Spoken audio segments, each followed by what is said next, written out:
Disebutkan oleh Al-Imam An-Nawawi, ayat ini adalah ayat yang ketika dibacakan untuk orang beriman, dan kemudian hati mereka tidak tergetar, dan kemudian tidak muncul perasaan mereka untuk ingin bertobat dan ingin memperbaiki diri, maka kata ulama tersebut dibilang, sudah, berarti hati mereka sudah mati.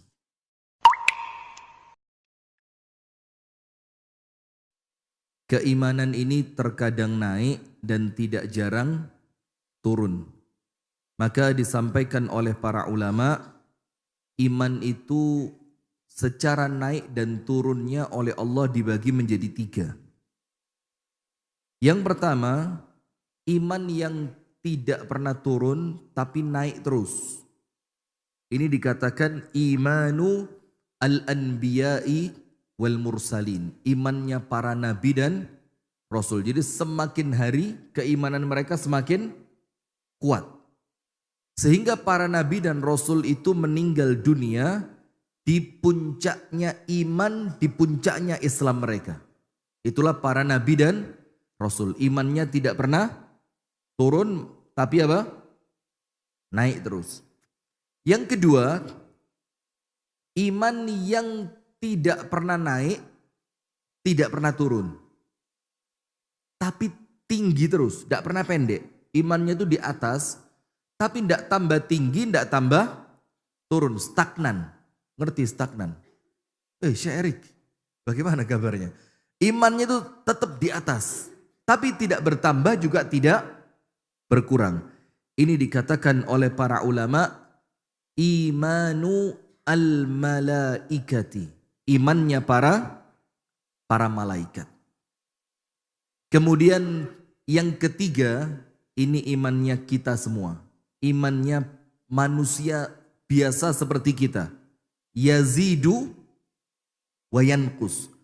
Kadang-kadang iman itu naik dan terkadang imannya apa?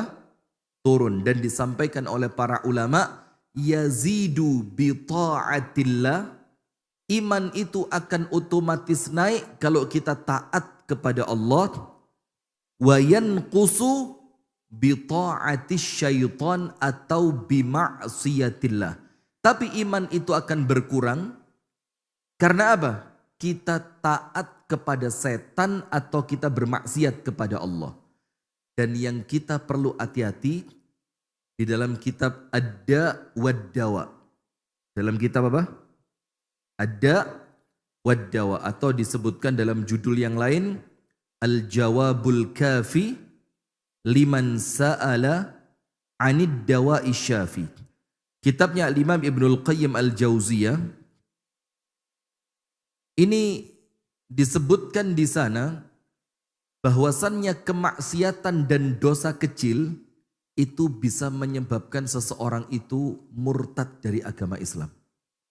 Bukan kemudian hukum orang yang melakukan dosa kecil hukumnya murtad, tidak. Tapi apa? Al-israr ala shaghair. Terus menerus melakukan dosa kecil, kemudian menganggap dosa kecil itu perkara yang biasa, dan dia tidak pernah merasa khawatir akan dampak buruk dari dosa kecil, itu sebab kekufuran. Maka oleh Ibnul Qayyim diingatkan, jangan sampai meremehkan apa? Dosa kecil. Maka itulah cirinya orang yang beriman dan bertakwa apa? Ittaqillaha haitsuma kunta wa atbi'is sayyi'ata alhasanata tamhuha. Ciri orang yang bertakwa itu adalah orang yang senantiasa mengiringi perbuatan buruk dengan perbuatan baik. Sebagai apa? Penghapusnya. Agar perbuatan buruk yang dilakukan terus-menerus, dosa-dosa kecil yang dilakukan terus-menerus, ini tidak menyebabkan orang tersebut kufur. Nah, maka mengiringi keburukan dengan kebaikan itu 2.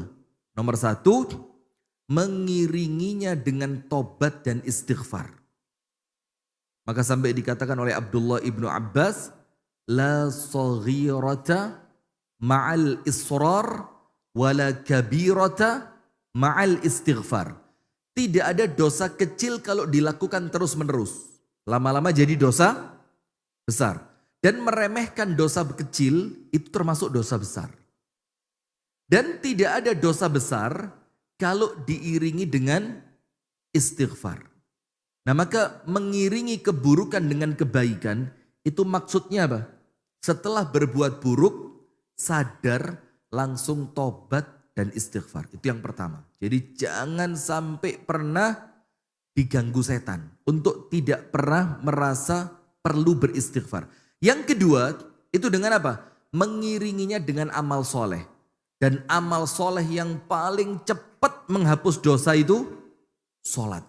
Nah, amal soleh yang paling cepat menghapuskan dosa itu apa? Sholat. Maka ada dalam ayat Al-Quran ketika ditafsirkan, innal hasanat yudhibnas sayyiat. Sesungguhnya perbuatan baik itu menghapuskan dosa dari perbuatan buruk. Ada seorang laki-laki datang kepada Nabi Muhammad setelah dia melakukan dosa dengan perempuan. Dia datang sama Nabi Muhammad, dia tanya, ya Rasul bagaimana cara tobatnya? Rasulullah diem. Sampai kemudian orang itu dan Nabi Muhammad sholat berjamaah. Setelah sholat berjamaah, Nabi Muhammad pulang.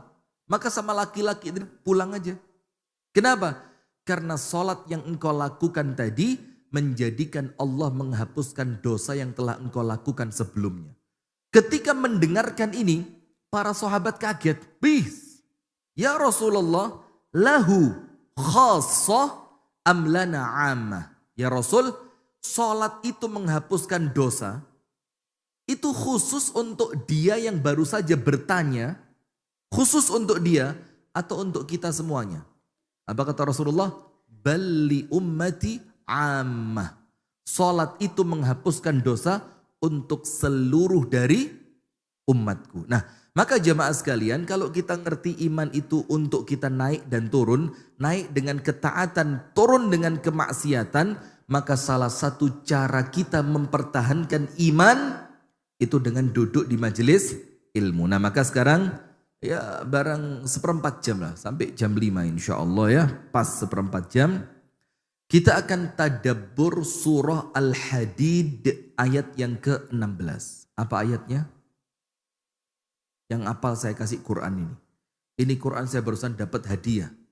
Pulang dari Bandung ada Quran custom. Custom itu apa? Susah jelasinnya.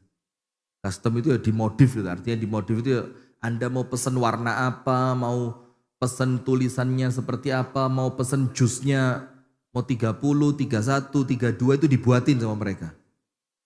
Ngawur. Itu Quran custom dan di sini ditulis sih Ustadz Rifki Ja'far Talib. Ini daripada saya nanti hisapnya berat dikai Quran gak diwoco. Mendingan yang bisa jawab saya kasih. Ayo, Al-Hadid ayat 16 apa? 1, 2, 3, 4, 5, 6, 7, 8, 9, 10. Habis waktunya. Al-Hadid ayat yang ke-16. Ini ayat yang disebutkan oleh sahabat Nabi itu ayat itab. Itab itu Allah Ta'ala dalam tanda kutip mencela. Siapa yang dicela? Para sahabat Nabi. Jadi artinya ayat ini turun untuk orang-orang terbaik setelah Nabi Muhammad, tapi turunnya untuk mencela mereka. Bayangin orang terbaik saja itu dicela oleh Allah Ta'ala dengan ayat Al-Quran. Yang sampai dikatakan, tidaklah ayat di mana Allah mencela kami, kata sahabat Nabi, itu turun kepada kami kecuali hanya makan waktu 4 tahun setelah kami beriman. Makan waktu berapa? 4 tahun. Yang seharusnya ini waktu sedang hebat-hebatnya dan kuatnya iman mereka. Tapi oleh Allah mereka dicela. Ayatnya begini, kita baca. A'udzu billahi minasyaitonir rajim. Alam ya'ni lil ladzina amanu an takhsha'a qulubuhum li dzikrillahi wa ma nazala minal haqq. Wa la yakunu kal ladzina utul kitaba min qabl fatala 'alaihimul amadu faqasat qulubuhum wa katsirum minhum fasiqun. Artinya adalah belum datangkah waktunya bagi orang-orang yang beriman untuk secara khusyuk hati mereka mengingat Allah dan mematuhi kebenaran yang telah diwahyukan kepada mereka. Dan janganlah mereka menjadi seperti orang-orang yang telah menerima kitab sebelum itu, kemudian mereka melalui masa yang sangat panjang sehingga hati mereka menjadi keras dan mereka sebagian besarnya adalah orang-orang yang fasik. Nah, ayat ini jamaah begini. Disebutkan oleh Al-Imam An-Nawawi, ayat ini dalam kitab Riyadhus Shalihin, ini pada bab tobat, sadar, ingat mati. Imam Nawawi menukil ayat ini dalam bab tersebut. Arti secara global ayat ini begini. Allah tanya kepada orang-orang beriman di zaman para sahabat, apalagi di zaman kita. Itu Allah tanya kepada mereka, belumkah datang waktunya hati kalian itu tunduk kepada kebenaran dan tunduk dengan mengingat Allah. Terus Allah mengingatkan, janganlah kalian seperti orang-orang yang telah Allah berikan kitab, yaitu Yahudi dan Nasrani, yang ketika telah lewat masa yang panjang untuk mereka, akhirnya hati mereka menjadi qasat qulubuhum, keras, wa katsirum minhum fasikun. Nah, disebutkan oleh para ulama, ayat ini mengingatkan kita untuk segera tunduk kepada ayat-ayat Allah, untuk segera tunduk kepada kebenaran, untuk segera tunduk dengan mengingat Allah Subhanahu wa ta'ala. Dan jangan sampai kalau ayat-ayat Al-Quran itu dibacakan kepada kita silih berganti, ternyata ayat itu tidak menggerakkan hati kita. Sampai itu menjadi kebiasaan kita, berjalan waktu yang cukup panjang, setahun tidak berubah, 2 tahun tidak berubah, 3 tahun tidak berubah, sampai hukuman dari Allahnya apa? Faqasat qulubuhum. Akhirnya hati kita ini tidak pernah bisa mendapatkan peringatan dengan Al-Quran. Nah, jamaah sekalian, yang Allah contohkan jangan seperti orang-orang yang telah Allah berikan kitab kepada mereka sebelumnya. Siapa mereka? Orang Yahudi dan Nasrani. Dari Nabi Isa wafat sampai Nabi Muhammad diutus, itu ada jeda waktu berapa tahun? Nabi Isa wafat sampai diutusnya Nabi Muhammad itu makan waktu berapa tahun? Coba. Minimal deket lah, kalaupun salah tidak apa-apa. Berapa tahun? 100? Silakan, tapi harus dibaca. Kalau tidak kelihatan, tanggung jawab di akhirat. Mari silakan, ambil. Pintar orang Batur ternyata, Masya Allah. Jadi ingat dia, berapa tahunnya itu, sini ambil. Ini Quran custom ini, hadiah dari Bandung.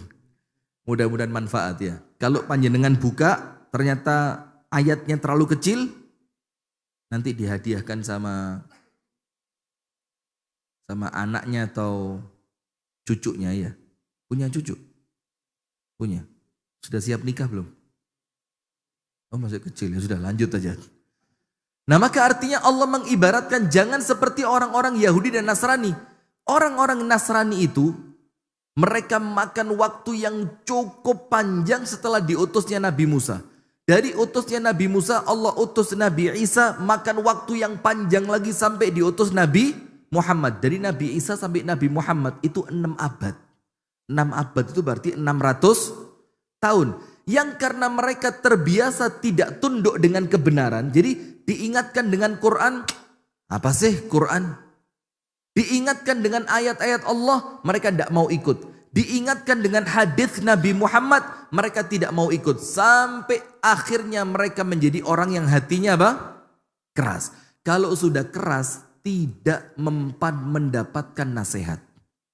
Nah maka sama Allah ditanya, belumkah datang waktunya untuk kalian itu tunduk kepada ayat-ayat Al-Quran kalian itu tunduk dengan zikir kepada Allah Subhanahu wa ta'ala. Nah, ayat ini jamaah ada ceritanya. Ceritanya begini. Ada seorang tokoh besar namanya Al-Fudail ibnu Iyadh.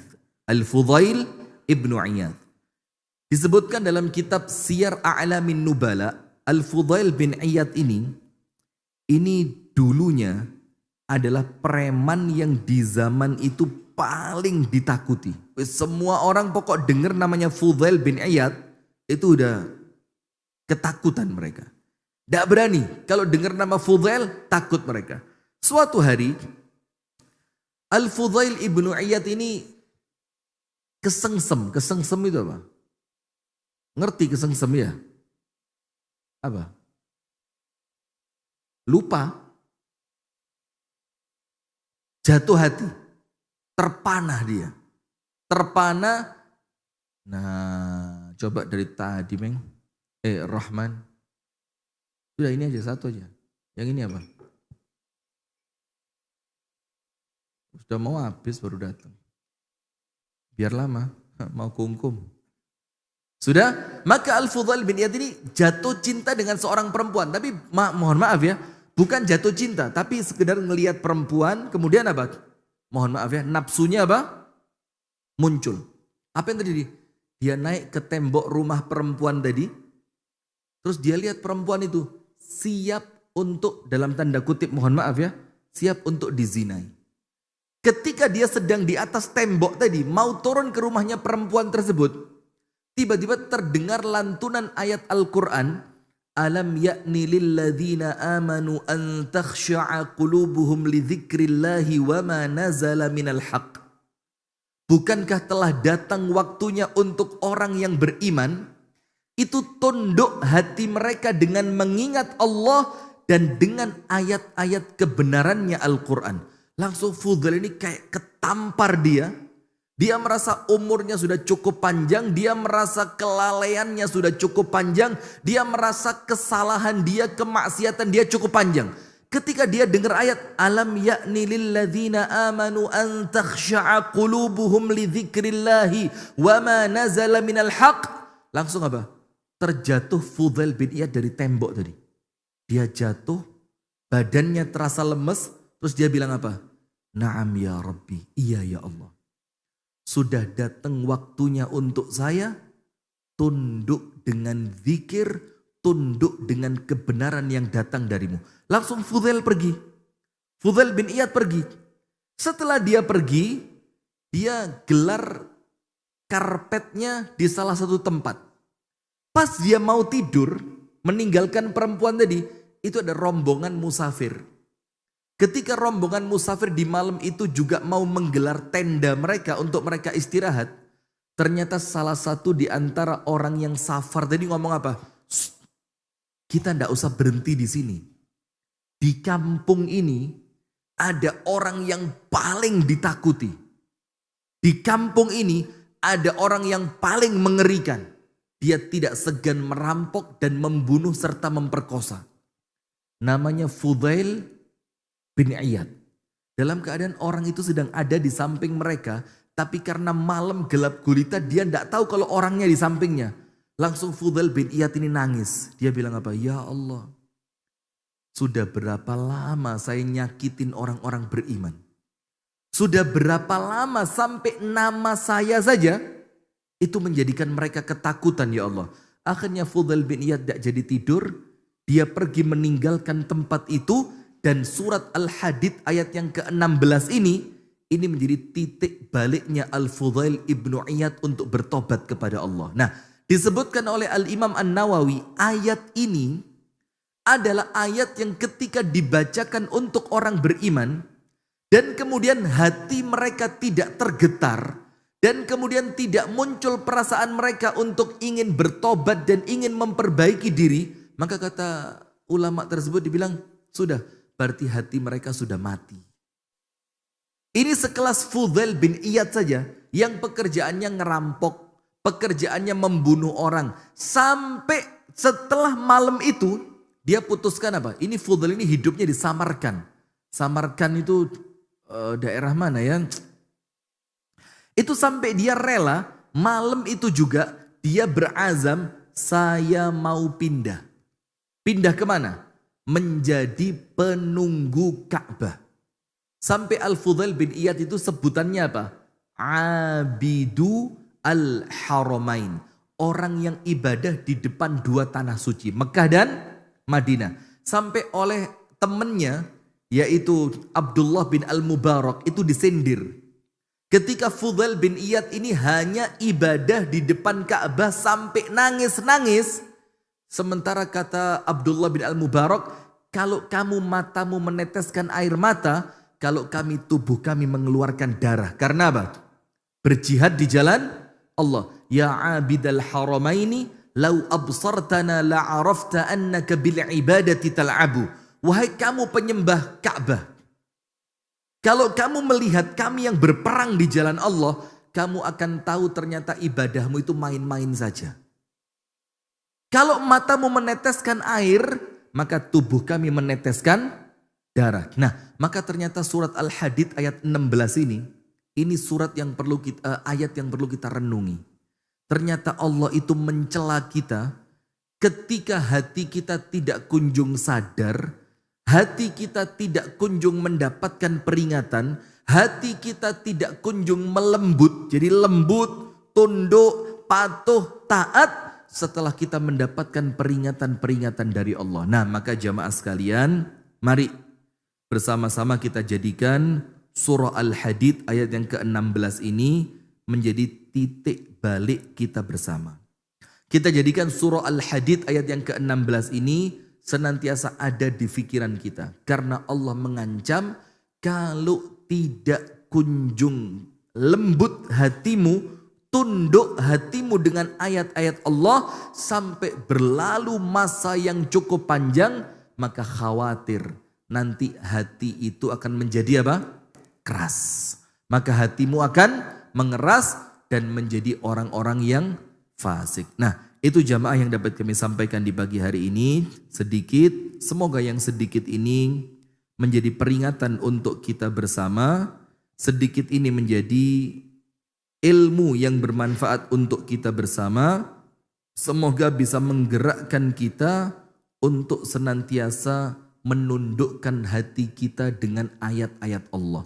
Menundukkan hati kita dengan mengingat Allah Subhanahu wa ta'ala, yang apabila hati itu lembut dengan mengingat Allah, lembut dengan tunduk kepada aturan kebenaran yang Allah datangkan, maka insya Allah itulah hati yang akan mendapatkan kebaikan dunia sampai akhirat. Barakallahu fikum wa jazakumullahu khairan. Kita tutup dengan doa kafaratul majlis. Subhanakallahumma wa bihamdika asyhadu an la ilaha illa anta astaghfiruka wa atubu ilaik. Assalamualaikum warahmatullahi wabarakatuh.